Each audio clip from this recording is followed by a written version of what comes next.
अगर मैं आज 5 मिनट भी देर कर देता तो शायद अनु आज जिंदा नहीं होती। सर की कांपती हुई आवाज सुनकर अनु के पैरों तले जमीन खिसक जाती है। उसके हाथ से फोन गिर जाता है और उसकी आंखों के सामने उस सुनसान जगह की सारी डरावनी तस्वीरें घूमने लगती हैं। वह घबराकर पूछती है, सर, आखिर वहां था कौन? सर गहरी सांस लेते हुए कहते हैं, जिसे तुम एक साधारण मौलवी समझ रही थीं, वह कई मासूम लोगों को अपने झूठे जाल में फंसा चुका है और आज उसकी अगली शिकार तुम बनने वाली थीं। तभी अनु के फोन पर एक अनजान नंबर से मैसेज आता है। अगर अपने परिवार को जिंदा देखना चाहती हो तो किसी को कुछ मत बताना। यह पढ़ते ही उसके चेहरे का रंग उड़ जाता है।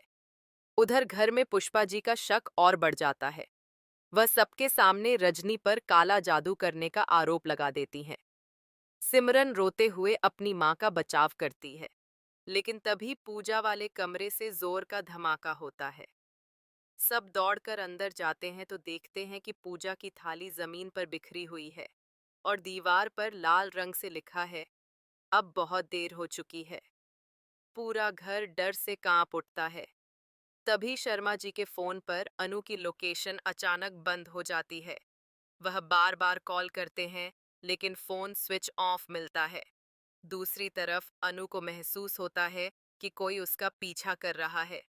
वह तेजी से भागती है, लेकिन पीछे से किसी के कदमों की आवाज आओ और तेज होती जाती है।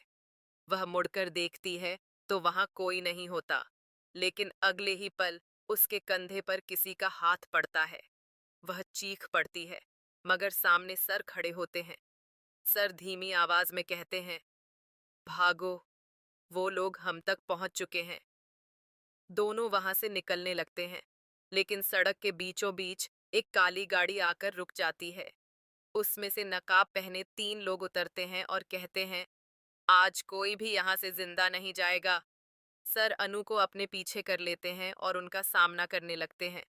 तभी अचानक गोली चलने की आवाज गूंजती है। अनु डर के मारे आंखें बंद कर लेती है। कुछ सेकंड बाद जब वह आंखें खोलती है तो देखती है कि सर जमीन पर गिर चुके हैं और उनके सीने से खून बह रहा है।